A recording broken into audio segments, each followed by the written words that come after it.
अरे ये नक्की થાય નહીં કે ભઈલા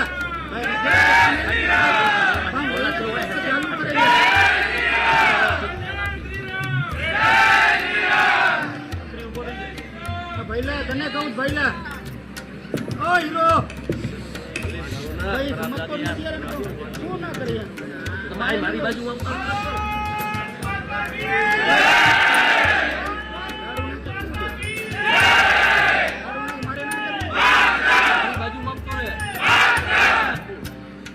श्री कृष्ण ક્યાંક રણછોડ છે તો ક્યાંક માખણ ચોર છે।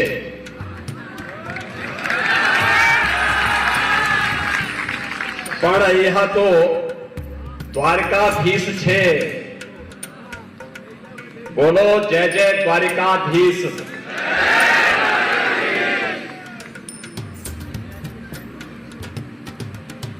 आज की इस चुनावी सभा में उपस्थित यहां के लोकप्रिय सांसद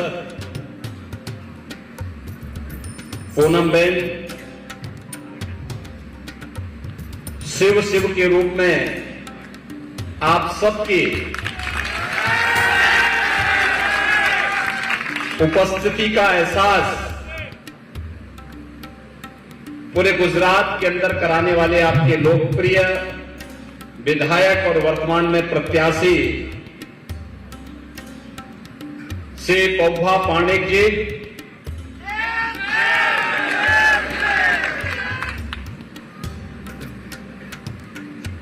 श्री नीलू भाई बेरा जी,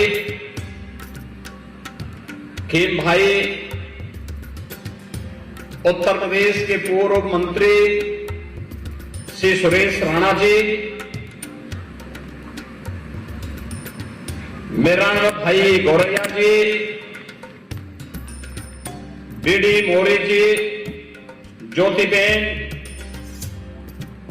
युवराज सिंह बाढ़ेर जी, मयूर भाई, शैलेश भाई और मंच पर उपस्थित पूज्य संतजन स्वामी श्यामानंद जी, योगी जीवननाथ बापू जी, स्वामी कृष्ण प्रकाश जी, भारतीय जनता पार्टी के सभी पदाधिकारीगण और भारी संख्या में भारतीय जनता पार्टी से जुड़े हुए सभी कार्यकर्ता बंधुओं, द्वारिका से जुड़े हुए सभी उपस्थित भाइयों बहनों, चार धाम में एक प्रमुख धाम भारत की कोटि कोटि जनता की आस्था की प्रतीक भगवान द्वारिकाधीश को कोटि कोटि नमन करते हुए मैं आप सबका हृदय से अभिनंदन करता हूं। मैं आप सबका अभिनंदन इसलिए भी करता हूं कि हमारे मथुरा वृंदावन के कान्हा को आपने द्वारिकाधीश बना करके लोक पूज्य बना दिया। हम सब जानते हैं कि भगवान श्री कृष्ण का जन्म आज से 5000 वर्ष पहले उत्तर प्रदेश के मथुरा में हुआ था। उनकी बाल लीलाओं से मथुरा, वृंदावन और बरसाना और आसपास का क्षेत्र उपकृत है। वे पूरे क्षेत्र हमने तीर्थ बना दिए हैं। और भगवान कृष्ण जब असुरों का संहार करते हुए द्वारिका में पधारे थे तो यहाँ की लोग पूज्य जनमानस ने उन्हें द्वारिकाधीश बना करके यहाँ के राजा के रूप में सम्मान दिया है। और इसलिए भाइयों बहनों आप सबका मैं हृदय से अभिनंदन करता हूं। गुजरात की धरती देश के लिए प्रेरणा की धरती रही है। ये प्रेरणा देश की आजादी के आंदोलन के दौरान राष्ट्रपिता महात्मा गांधी के नेतृत्व में लड़े गए आजादी के आंदोलन का हो, या फिर आजादी के बाद जब इस देश को ब्रिटिशर अनेक टुकड़ों में बांटना चाहते थे, उन सभी षड्यंत्रों को दरकिनार करते हुए भारत गणराज्य की एकता का आधार बनाने वाले लौह पुरुष सरदार वल्लभ भाई पटेल की धरती भी यही गुजरात है। जब भारत की राजनीति अविश्वास और अराजकता के दौर से गुजर रही थी, भ्रष्टाचार चरम पर था, तब इसी गुजरात की माटी के लाल और गुजरात के तत्कालीन मुख्यमंत्री श्री नरेंद्र भाई मोदी जी के नेतृत्व में भारत का नेतृत्व मोदी जी ने संभाला। और भाइयों बहनों, आज मोदी जी के नेतृत्व में भारत दुनिया की सबसे बड़ी अर्थव्यवस्थाओं में से एक अर्थव्यवस्था बनने की ओर अग्रसर है। ये देश आजादी का अमृत महोत्सव मना रहा है। और भाइयों बहनों, आजादी के अमृत महोत्सव वर्ष में जो ब्रिटेन हम पर 200 वर्षों तक शासन किया था, आज उस ब्रिटेन को पछाड़ करके भारत दुनिया की 5वीं अर्थव्यवस्था के रूप में स्थापित हो चुका है। और यही नहीं, आजादी के अमृत महोत्सव वर्ष में दुनिया के 20 बड़े देश जिनका दुनिया के 80% संसाधनों पर अधिकार है, उस 20 G20 देशों का वर्तमान में नेतृत्व प्रधानमंत्री मोदी जी के नेतृत्व में हमारा देश भारत कर रहा है। ये भारत का गौरव। आज भारत विकास की एक नई ऊंचाइयों को प्राप्त कर रहा है। एक नए भारत का निर्माण मोदी जी के नेतृत्व में हो रहा है। आज भारत की सीमाएं सुरक्षित हैं। देश के अंदर आतंकवाद, नक्सलवाद, अलगाववाद पूरी तरह समाप्ति की ओर है। कश्मीर में धारा 370 को समाप्त करने का जो दृढ़ इच्छा शक्ति प्रधानमंत्री मोदी जी ने और गृह मंत्री अमित शाह जी ने निर्णय लिया, वह आतंकवाद की ताबूत का अंतिम कील साबित हो रही है। भाइयों बहनों, हम सब जानते हैं प्रधानमंत्री मोदी जी के नेतृत्व में जिस नए भारत का निर्माण हो रहा है, वह भारत को वैश्विक मंच पर भी सम्मान दे रहा है, भारत को आर्थिक समृद्धि भी दे रहा है, भारत की सीमाओं की सुरक्षा भी कर रहा है, भारत की आंतरिक सुरक्षा को भी सुदृढ़ कर रहा है, तो भारत की आस्था का सम्मान भी कर रहा है। अयोध्या में भगवान श्री राम का भव्य मंदिर का निर्माण का कार्य प्रधानमंत्री मोदी जी की इच्छा शक्ति और सूझबूझ का परिणाम है। पहली बार हुआ जब कोई भारत का प्रधानमंत्री अयोध्या में जाकर रामलला का दर्शन करे और भगवान के भव्य मंदिर के निर्माण के कार्य को अपने हाथों से प्रारंभ करने का कार्य भी करे। ये पहली बार हो रहा है। अगले वर्ष 2023 के अंत में जब भगवान राम का भव्य मंदिर का निर्माण हो जाएगा, तो भाइयों बहनों, अयोध्या में भगवान राम जब रामलला विराजमान होंगे अपने मंदिर में, तो भाइयों बहनों, यह भारत के राष्ट्र गौरव का मंदिर होगा। हर भारतवासी इस पर गौरव की अनुभूति करेगा। काशी में काशी विश्वनाथ धाम आप सबके सामने है।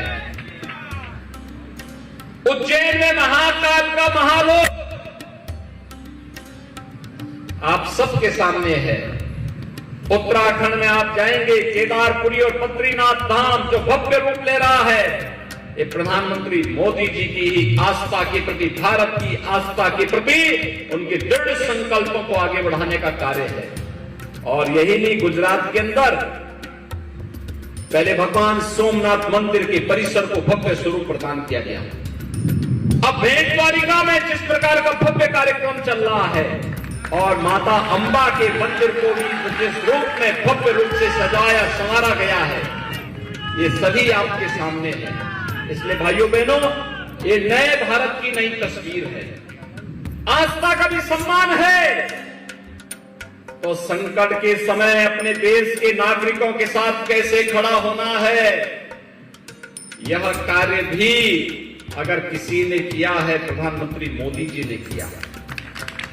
इस सदी की सबसे बड़ी महामारी कोरोना महामारी, भाइयों बहनों, आपने देखा होगा कोरोना महामारी के दौरान जब हर व्यक्ति अपने लिए अपनी जान को बचा रहा था, तब फ्री में टेस्ट, फ्री में उपचार, फ्री में वैक्सीन और हर गरीब को फ्री में राशन की व्यवस्था भी तो प्रधानमंत्री मोदी जी और डबल इंजन की भारतीय जनता पार्टी की सरकार दे रही थी।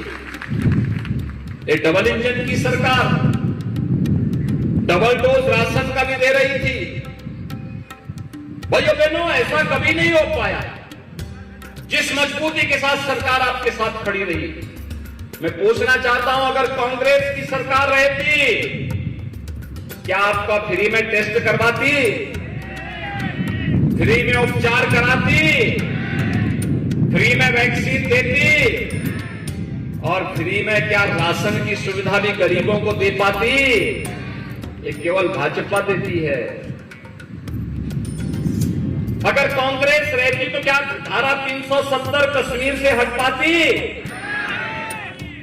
और क्या कांग्रेस रहती तो अयोध्या में भगवान राम का भव्य मंदिर का निर्माण का कार्य हो पाता?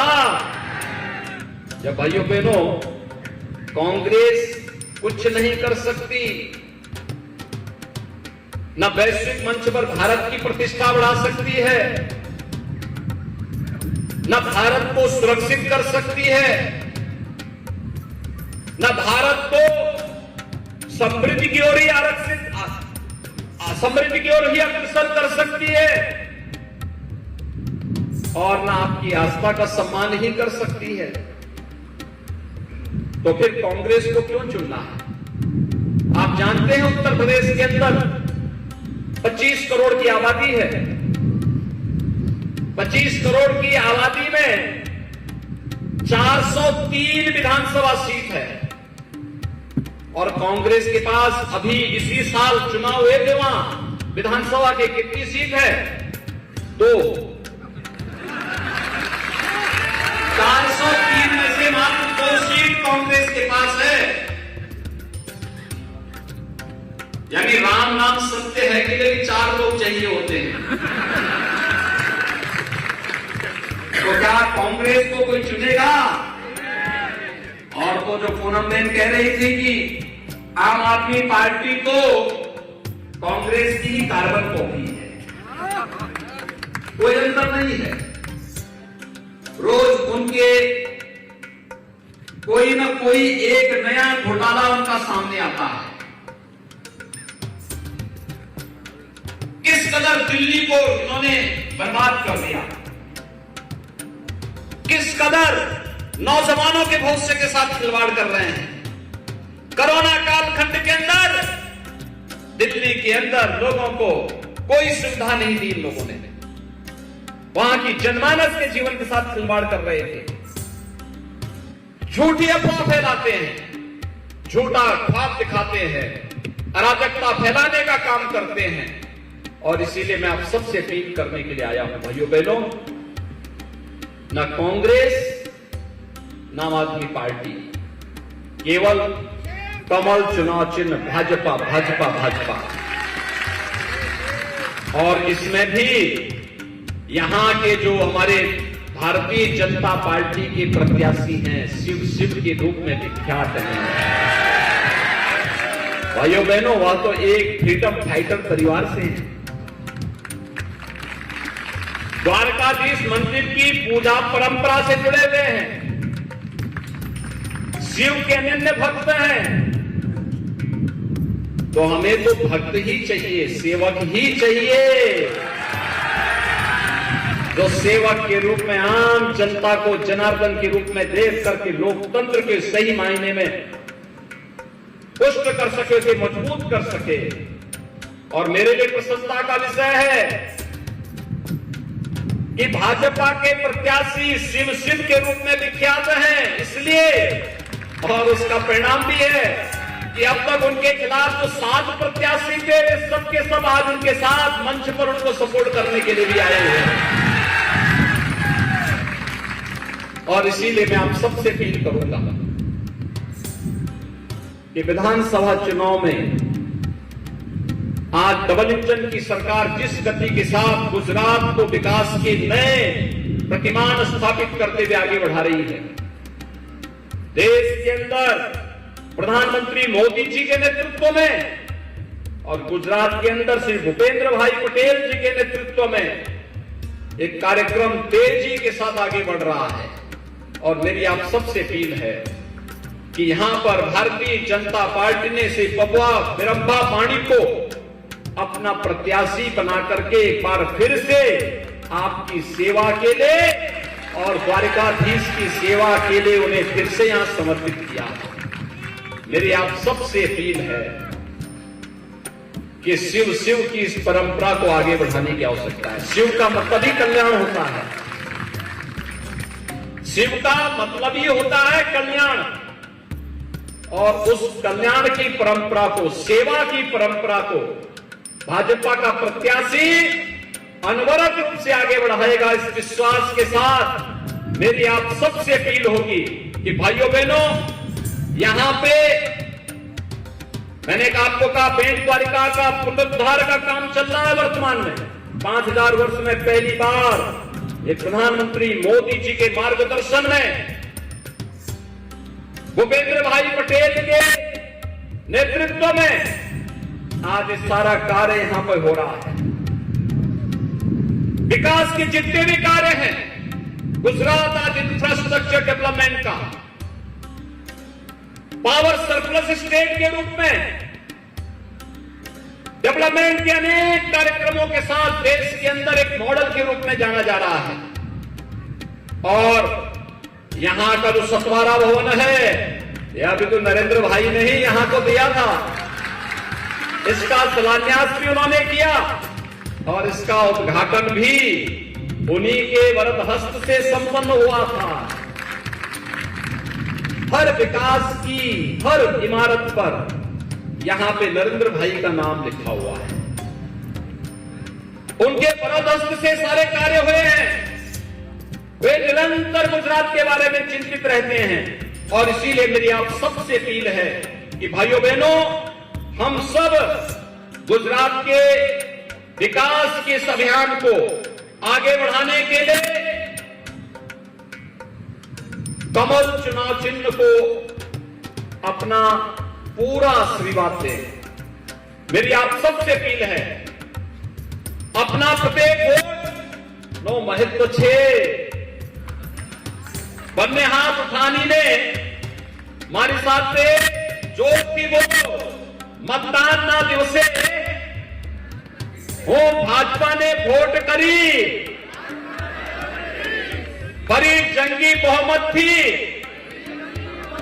भाजपा ने सरकार बनावसी।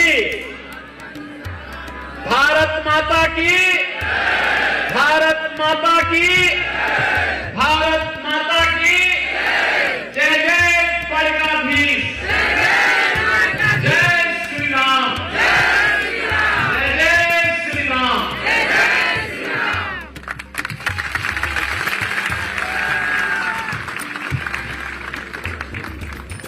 आभार, धन्यवाद।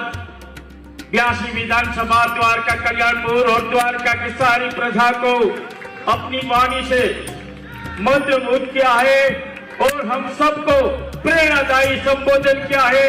योगी आदित्य